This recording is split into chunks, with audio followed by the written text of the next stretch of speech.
It's not often we can say this, but all eyes in the college basketball world are here on Waco this weekend for what many experts across the country are calling the game of the season. It's the second time Kansas and Baylor have played this year, and the second time they've done it with both teams ranked in the top 5. While it is impressive that the Bears' running average per game is more than 100 yards over where it was through 2 games last year, what's most impressive is where they stand. Trailing only Oklahoma in the Big 12 Conference, the Bears also rank 5th nationally, averaging right now more than 300 yards a game, which is ridiculous. Well, the AP even pointed out this afternoon that the last time Mulkey won this exact award, they won a national championship in 2012. It was their most recent Final Four appearance until this year. Goal entering 2018 was to play in a bowl game for the Baylor Bears. That comes in spite of a 1-win season a year ago. Here we are in Week 10, and the Bears are 1 win from making that a reality. We never can keep track of the numbers. The biggest challenge my high school coach ever gave us, making a layup. I don't suck. The guidelines and preferences in the NCAA's announcement are clear. They only want the pay in this coming from third parties. That means in this system, the pay can only be for appearing in commercials and other marketing efforts for other companies, not the university itself. New Baylor football coach Dave Aranda says the idea started with the football team, but then it quickly jumped across the Brazos River, and now countless green and gold athletic programs trying to give hope any way they can. Back to Temple College. They actually own the national scoring record for points in a game in junior college at 173 points in a game. It's not the school record. The school record is 174. Whoa. But it did not come against a Division I opponent. So the school record is higher than the national record, but they both live here in Temple. Time to win a game. It's time for the buzzer beater. They know it's a Hall of Fame. Maybe they're just like looking for some memorabilia. And they walk in here, and this center court is so dynamic. The music is loud. The lights, people are going. Oh, too bad. Woo-hoo-hoo! Oh, too bad. Great try under pressure. It only took 4 tries. This year, Baylor's defense changed from a 4-man defensive line to a 3. And James Lockhart, James Lynch, and Bravion Roy started all 13 games during this season. And if you hear from defensive coordinator Phil Snow, those 3 were the biggest contributors in the starting 11. We introduced a lot of you in Central Texas to Nalissa Smith, the high school All-American with McDonald's, Jordan Brand, and countless other awards she racked up at East Central High School in San Antonio before heading to Waco. The true freshman had a stellar performance, was one of 7 Lady Bears players to play in each game in this Final Four, and shined on a national stage tonight against Notre Dame for a national championship. The football program at UMHB is the only one implicated in this 14-page report from the NCAA Committee on Infractions. But those sanctions will wipe out as many as 29 wins from 2016 and 2017. All right, something I was actually good at. Passing. Oop it!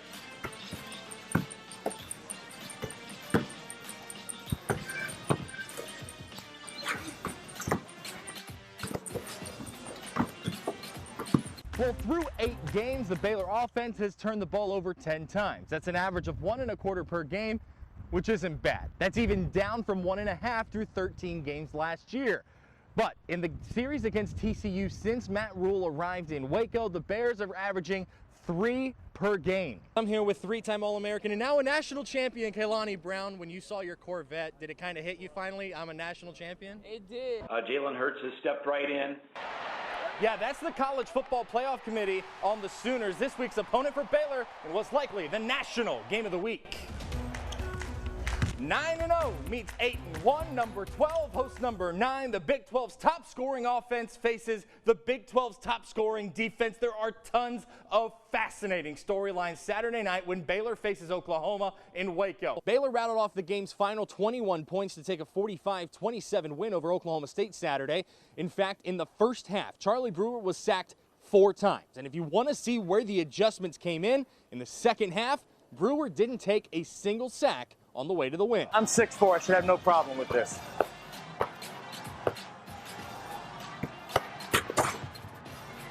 7 foot tall.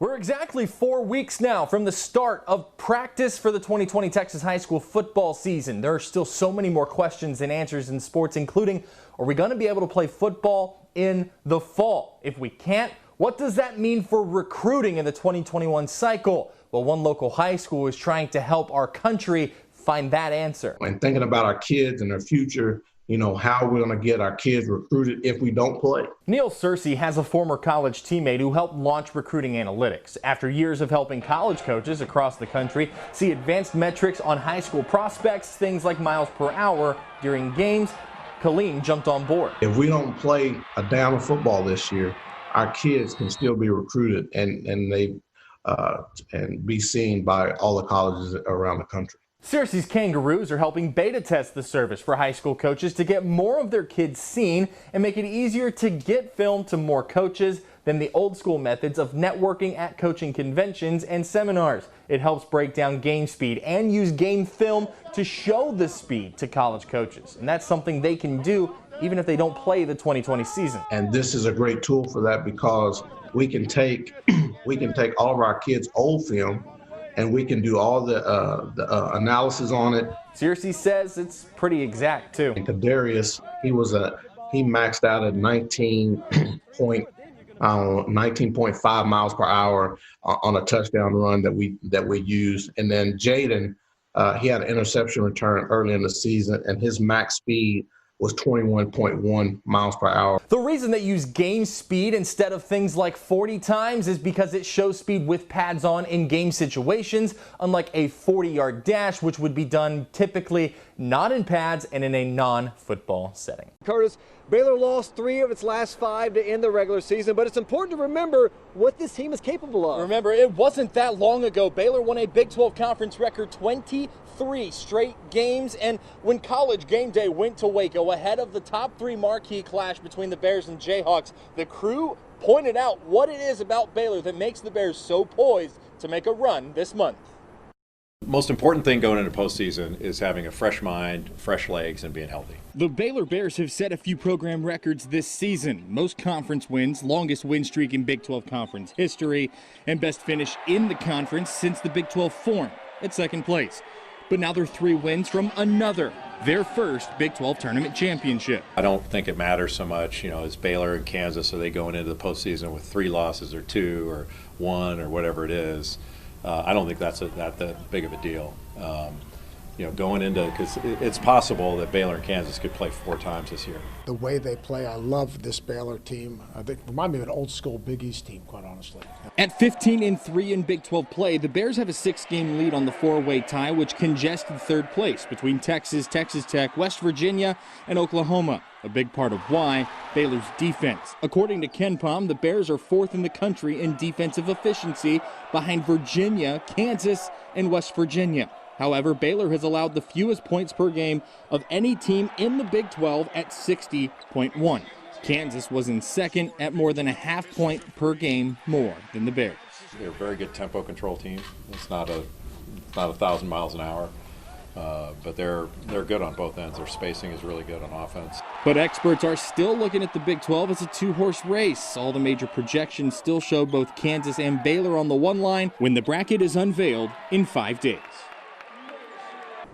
Now the Bears are also in an elite offensive category, ranking 18th in the country in KenPom in offensive efficiency. While they have struggled a little bit in that area, they're still very highly ranked, and a little bit of extra rest will definitely help. Scott Drew excited that they'll not have played since Saturday when they take the court Thursday night. Yeah, Chris, we'd heard rumblings last night that the Big 12 and NCAA basketball tournaments were in jeopardy. However, we had not heard anything about spring sports, and as we found out today, neither had Baylor Athletic Director Mack Rhodes, who took a couple minutes to share his reaction and what he sees as being next for the Bears in this 6 Sports exclusive.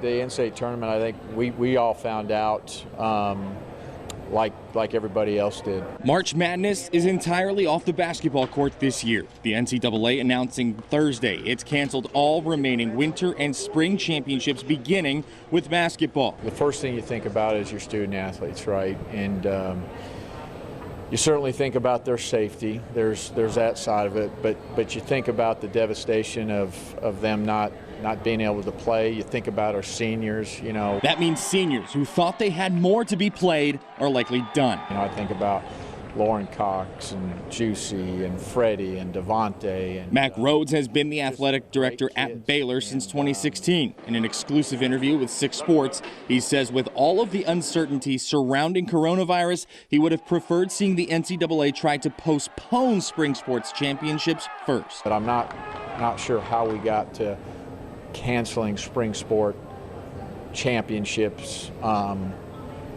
You know, certainly my approach, and it's just one person thinking, but you know, let's if we're going to cancel, postpone, let's do it for a period of time and then reevaluate. And now the future is uncertain. The Big 12, one of several conferences to suspend all sports, having taken a pause until at least March 30th. In the smaller ranks, the Division III American Southwest Conference has suspended this weekend's sporting events and will continue to evaluate. Meanwhile, everyone, Rhodes says, is left to evaluate if it's even feasible at this point to continue its regular seasons in spring sports like baseball and softball. When they did that, I think they put us all in a position to, hey, do we even play a regular season?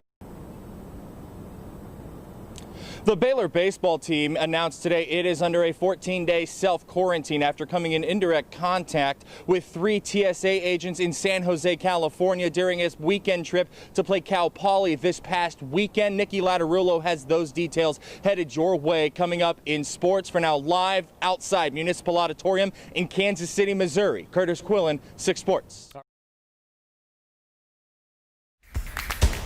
Well, welcome live inside the Farrell Center, where this afternoon things got pretty interesting as #1 Baylor hosted an Oklahoma State team that, for whatever reason, presents matchup nightmares for Scott Drew's Baylor Bears. A win today would not only clinch a winning conference season for Scott Drew's Bears, but it would also tie the program's best start in conference play, which was back in 1948 in the Southwestern Conference.